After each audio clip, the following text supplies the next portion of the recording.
자, 다시 안녕하세요. 나란말씀입니다. 이번에야말로 본격적으로 나의 모국어는 침묵이라는 그 글에 대해서 보도록 하겠습니다. 일단 수필인데 수필. 류시아 씨가 쓴 수필입니다. 류시아 씨 유명합니다. 네. 모르는 학생들 많을 텐데 유명한 수필가이자 시인입니다. 뭐 어쨌든 그 수필에 대한 내용은 조금 이따 하고 여기 내용 한번 봅시다. 3월 어느 추운 날 공원을 산책하던 강산이 있는 꽃망울 터트린 개날꽃을 발견했는데 자신의 소통망 AS 누리소통망 SNS 개날꽃 사진을 올렸는데 찰칵했는데 근데 강산이가 올린 봄꽃이 만들었다. 차갑지만 따뜻한 봄. 그랬더니 여학생이 되게 막 하트 뿅뿅 하면서 강산이 반했어. 와, 강산이 표현이 정말 멋지다라고. 이 친구는 이 표현을 이해한 것이지.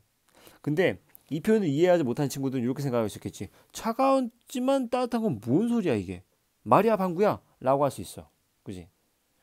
차갑지만 따뜻하다. 차가운 거랑 따뜻한 것은 서로 좀 반대의 속성을 가지고 있는데 겉으로 보기엔 말이 안 되잖아요. 그죠? 그러면 그 안에 어떤 내면의 어떤 진리를 담고 있는지를 갖다가 따져봐야 되겠지. 봄꽃이 만들었다. 봄꽃, 봄, 봄 아직 꽃샘추위라고 하죠. 그죠? 그때 춥잖아요. 그죠? 날씨는 차가웠지만 하지만 요 꽃이 만들어낸 모양과 색깔과 여러 가지의 어떤 꽃이 드러내는 나에게 주는 그 느낌 자체가 따뜻한 거지.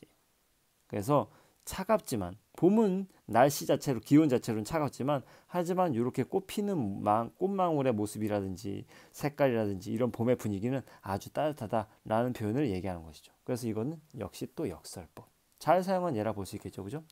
자, 그럼 여기 나의 모국어는 침묵이라는 작품을 한번 읽어보도록 하기 전에 일단 수필이라는 개념에 대해서는 알아야 될 거 아니에요. 그죠? 자, 수필 한번 봅시다. 수필이란 무엇이냐면 자, 아주 간단하게 설명을 해줄게. 일단 수필은 그냥 쉽게 보자면 이거 가로치면 좀 오해할 것 같으니까 그냥 일기와 같다고 한번 생각하면 돼. 일기. 수필의 종류 중에 일기가 있어요. 예. 수필의 여러 수필 중에 일기가 있는데 여러분들이 쓰는 일기 쓸 때 우리는 어떻게 계획을 짭니까? 계획 짜지 않아요. 그지? 그냥 손 가는 대로 생각하는 대로 의식의 흐름에 따라 막 글을 쓰잖아요. 그죠? 그래서 수필은 여러 가지 특징이 있는데 일단은 형식이 없어. 무형식. 어떤 형식을 서론, 본론, 결론, 처음, 중간, 끝 이런 식으로 해야 될 이유가 없어. 연을 구분한다든지 행을 구분한다든지 그런 게 없어. 그냥 쓰면 돼. 그래서 무형식. 그 다음에 비전문적. 사실 수필이라는 글은 그냥 전문적이지 않은 사람들도 아무나 쓸 수 있는 글이기 때문에 그래서 비전문적이라는 거예요. 일기 무슨 자격증이 있어야지 쓰나? 그렇지 않잖아요. 그죠? 그 다음에 아주 다양한 소재를 가지고 얘기를 합니다. 그 다양한 소재라면 좀 관련된 이야기긴 하지만 신변잡기적이라고도 하는데 신변잡기적인 성격이 있다고 하는 것은 무슨 얘기냐면 신변 내 주변에 몸신 있자는 거죠. 그치? 내 주변에 있는 내 몸의 주변에 있는 여러 가지 잡다한 일을 가지고 막 글을 써가기 때문에 다양한 소재를 갖고 있는 특징이 있다고 얘기하는 거예요. 그래서 수필은 그냥 일상 경험 속에서 아주 작은 무슨 소재 속에서 어떤 작은 일 속에서 뭔가 깨달음을 얻는 글을 많이 쓰는 경우가 있어요. 때문에 수필은 다양한 소재를 가지고 이야기한다는 특징이 있고 그리고 아주 자신의 개성을 드러내. 글 속에 문체 혹은 내용 속에 그 글쓴이의 사상 그리고 가치관 이런 것들이 드러나요. 그래서 아주 개성적이지. 그 다음에 고백적이야. 일기가 그러하듯이 내 생각은 이러하다 라고 독자들한테 말해주는 거기 때문에 솔직하게 진솔하게 얘기해주는 거기 때문에 고백적이야. 그죠? 요 정도만 알아둬도 될 것 같아요. 무형식, 형식이 없다. 전문가가 쓰는 건 아니다. 그 다음에 신변잡기적이다. 내 주변에 있는 다양한 소재를 가지고 얘기를 하는 것이다. 그 다음에 개성을 드러낸다. 그 다음에 고백적이다. 요런 식의 것만 알아두면 될 것 같습니다. 수필은 그런 글이에요. 예, 그런 글. 그러니까 여기 꼭 빠져서는 안 되는 게 수필은 좀 교훈적 성격이 아주 짙어요. 교훈적 메시지가 좀 있어요. 예, 교훈적 메시지가 꼭 있습니다. 그래서 교훈적 메시지 있고 고백적이고 무형식 뭐 이렇게 이것만 정리해두면 될 것 같습니다. 한 가지만 더 덧붙이자면 체험적. 수필은 이야기를 지어내는 게 아닙니다. 자신의 경험에서 우러나오는 이야기를 바탕으로 하기 때문에 사실을 바탕으로 하고 체험을 바탕으로 합니다. 그래서 체험적. 요거까지만. 더는 없을 거야. 어쨌든 여기까지 이걸 알아두면 될 것 같고, 자, 그래서 나의 모국어는 침묵 빨리빨리 진도 빼도록 하겠습니다. 자, 한국을 떠나 미국의 애리조나주 투손시에 인디언 축제에 참가했을 때 일이었다. 뭐 자신이 어쨌든 경험했던 일을 바탕으로 한다고 내가 얘기했죠. 그래서 지금 그것에 대한 얘기를 하고 있어요. 인디언 천막 안에서 인디언 노인들과 흥미있는 대화를 주고받으리라 기대했던 나는 아주 뜻밖의 경험했다는 거지. 천막 안으로 들어가서 그들과 마주 앉자마자 나는 내 소개를 하기 시작했다. 나는 글 쓰는 작가이며 인디언 세계에 무척 관심이 많고 잘 부탁한다는 말까지 잊지 않았다. 인디언들의 철학과 역사를 많이 알고 있다는 것도 넌지시 내비쳤다. 그러니까 나는 좀 인디언에 대해서 좀 알고 있습니다. 이렇게 얘기를 한 거죠. 그죠? 근데 좀 이렇게 어찌 보면 좀 살짝 잘난 척일 수도 있고 아니면 당신들 내가 좀 알고 있으니까 좀 이해할 수도 있을 것만 같아요라고 이렇게 얘기를 했는데 그런데 그들은 아무런 반응도 보이지 않았다는 거죠. 다만 허리를 꼿꼿이 세우고 묵묵히 앉아 있을 뿐이었다. 천막 안이 어슴푸레하다 좌측에 써 있죠. 뭔가 잘 이렇게 뚜렷하지 않고 밝지 않고 좀 어둑어둑해가지고 그들의 시선이 나를 향하고 있는 건지 아니면 허공을 바라보는 건지도 알 수가 없었다. 뭐지 반응이 싸해 그런 거지. 이제 반갑습니다. 저 당신들의 문화를 좀 알고 있어요. 잘 부탁드립니다. 하는데 싸한 거지. 그죠? 천막마다 그런 식이었다. 그러니까 내가 방문했던 그 천막만 그랬던 게 아니라 모든 천막이 다 그런 식으로 모든 인디언들이 그런 반응을 그런 대접을 했다는 거죠. 아마도 난 그때 생각하기에 그들이 나를 불청객으로 여기는 모양이라고 생각을 했다. 아마도 자신에게 반응을 보이지 않는 그들의 모습을 보고는 나를 불청객이라고 여기는 건가? 라고 생각한 거지. 그지? 그렇게 생각할 수밖에 없어요. 축제에 참석한 잘난치 않은 이방인의 침입을 잘난치 않은이라는 말의 이유는 알겠죠. 잘난치 않은. 왜? 아까 나는 인디언들의 철학과 역사를 많이 알고 있어요. 라고 했기 때문에 잘난체라고 하는 겁니다. 이걸 여기다 이렇게 연결해 놓을까요? 자, 지금 이렇게 이 잘난체라는 것은 어디? 여기 인디언들의 철학과 역사를 많이 알고 있다는 것도 넌지시 내비쳤다. 이 부분에 관련된 얘기예요. 그래서 잘난치 않은 이방인의 침입을 부정타는 일로 여길 법도 했다. 그렇게 추측했지 나는. 그죠? 결국 별다른 대화도 나누지 못한 채 천막마다 구부리고 들어가느라 허리만 뻐근했다. 훗날에야 나는 그것이 인디언 부족들의 전통인 것을 알았다. 누군가를 만나면 그들은 대화를 시작하기 전에 그렇게 한참 동안 침묵으로 상대방을 느끼는 것이다. 이게 인디언들의 전통이라는 것이죠. 요거 인디언 부족들의 전통. 자, 다시 인디언 부족들의 전통. 그게 뭐다? 인디언 부족들의 전통은 누군가를 만나면 그들은 대화를 시작하기 전에 한동안 침묵으로 상대방을 느끼는 것. 요게 바로 인디언 부족들의 전통이라는 거죠. 그래서 자기 앞에 있는 존재를 가장 잘 느끼는 방법은 말을 통한 것이 아니라 침묵을 통한 것. 무슨 말인지 알겠죠? 내 앞에 상대방을 갖다가 잘 느끼는 방법은 우리들은 일반적인 사람들은 서로 대화를 통해서 상대방과 대화를 통해서 정보를 공유하고 나누고 그 사람의 이야기를 들어보고 내 이야기를 뭐 듣는 그런 모습들을 보면서 우리는 상대방이 어떤 사람인지를 짐작하잖아요. 근데 지금 이 사람들은 인디언들은 정말 상대방을 느끼는 방법은 침묵. 이 가장 중요한 훌륭한 의사소통이라는 거죠. 그래서 여기다 쓸게요. 자습서에도 그렇게 나와 있습니다. 여기다 쓸게요. 침묵. 이것이 바로 가장 중요한 의사소통이라는 거죠.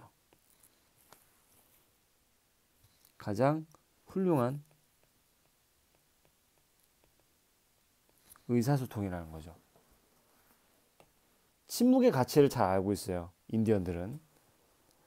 그들은 깨닫고 있었다. 그 후에 미국에서 돌아 나는 누군가를 만날 때마다 인디언들의 흉내를 내곤 했었다. 자, 인디언들의 흉내, 인디언들에 대한 흉내, 인디언들 흉내라는 것은 무엇을 얘기하는 거냐면 바로 이것을 얘기하는 겁니다. 상대방의 존재를 느낀답시고 입을 다물고 5분이고 10분이고 앉아 있었다. 이게 바로 인디언 흉내라는 거죠. 그 결과 아주 괴팍하고 거만한 삶이라는 평을 듣게 되었다. 그러니까 좀 역효과가 난 거죠. 역효과, 그죠? 침묵은 흉내가 아니라 존재의 평화로움에서 저절로 나오는 것임을 미처 몰랐다. 바로 이 부분. 바로 이 부분이 글쓴이의 깨달음. 침묵은 흉내에서 나오는 것이 아니라는 거죠. 존재의 평화로움에서 저절로 나오는 것이다. 이게 글쓴이의 깨달음. 여기다 쓸까요? 글쓴이의 깨달음.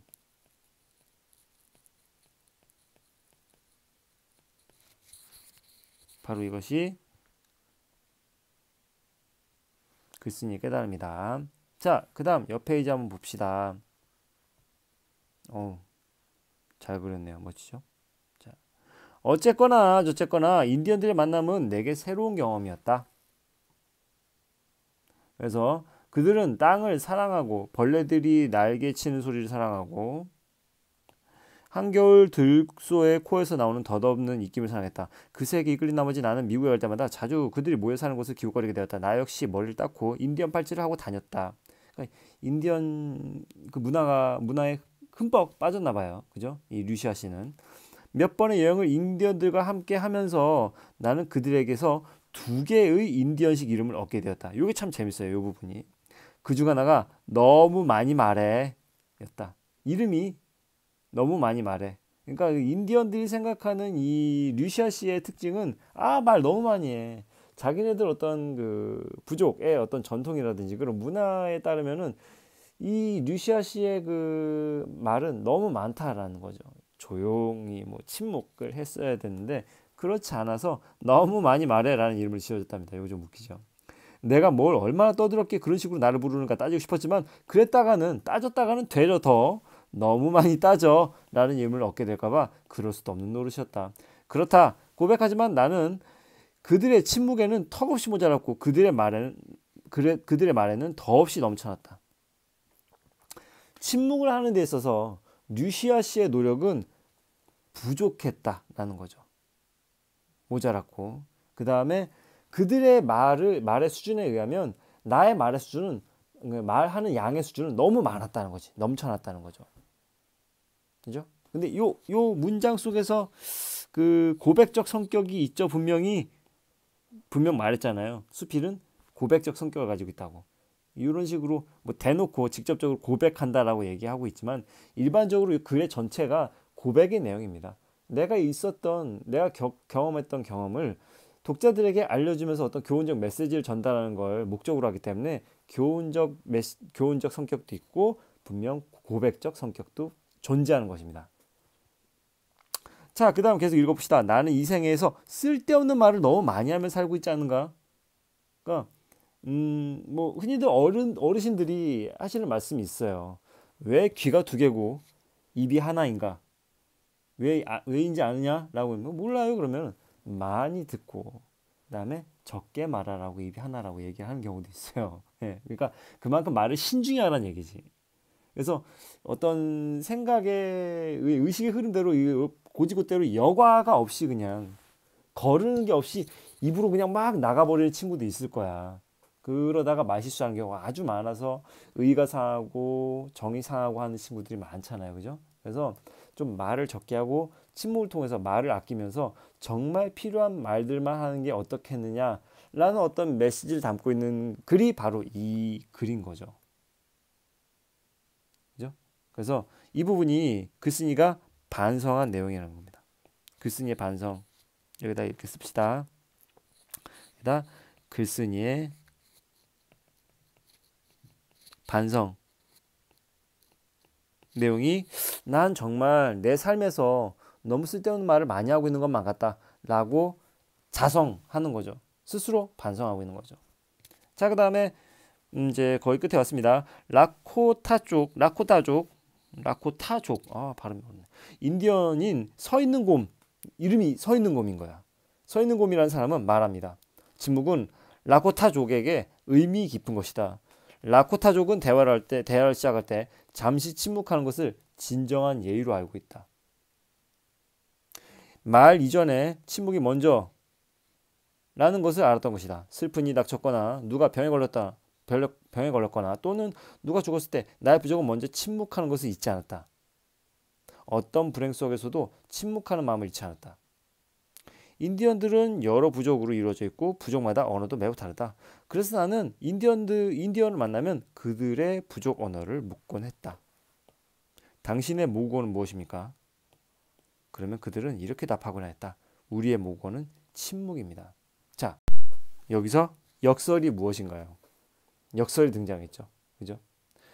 왜 어디가 역설인가요? 잘 생각해 보세요. 자, 여기 보면 우리의 모국어는 침묵입니다 라고 되어 있어요. 자, 그럼 여기서 일단 모국어라는 것은 일반적으로 어떤 말과, 그러니까 다시 말하자면 음성 언어,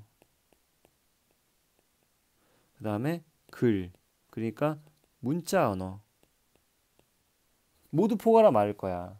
그죠? 우리가 지금 얘기하고 있는, 선생님이 지금 말하고 있는 건 다 뭐야?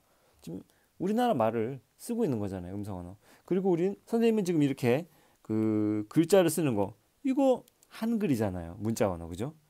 이것을 모국어라고 일반적으로 우리들은 지칭하고 있고, 그 다음에 외국인들은 뭐 어쨌든 영어권에 있는 사람들은 다 뭐 알파벳이라든지 그런 게 다 모국어겠지. 하지만 그렇게 들리거나 문자처럼 보이는 게 아니라 뭐래? 바로 침묵이라고 하잖아요. 침묵. 침묵은 아무것도 없는 거잖아요.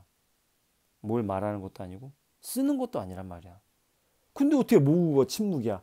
라고 겉으로 보기에는 모순되는 것만 같고 넌센스 같지만 그 안에 담겨있는 내용은 어떤 진리를 담고 있구나 라고 깨닫게 되는 내용.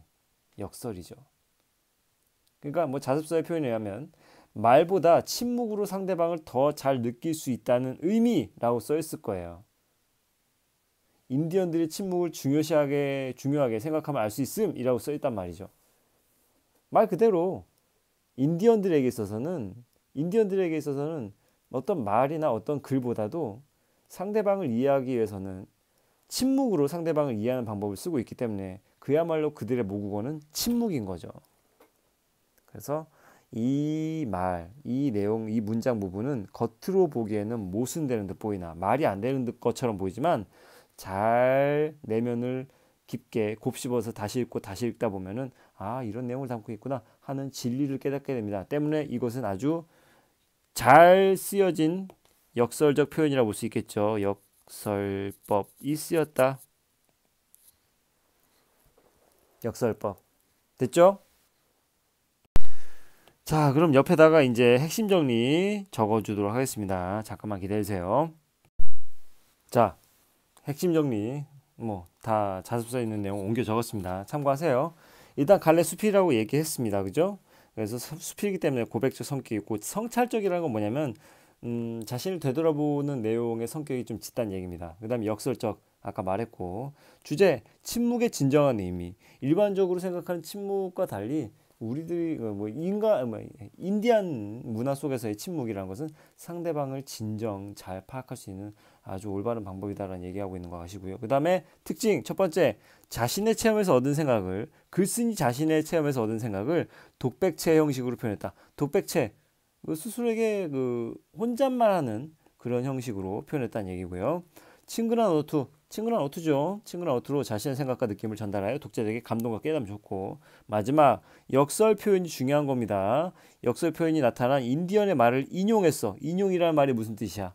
모르는 친구도 있을 거예요. 인용이라는 말은 그대로 옮겨왔다는 얘기입니다.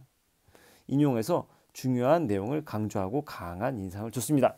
오케이, 더 길게 하지 않겠습니다. 여기까지 또 강의 열심히 들어준 모든 친구들 감사합니다. 여기까지 강의 마치도록 하겠습니다.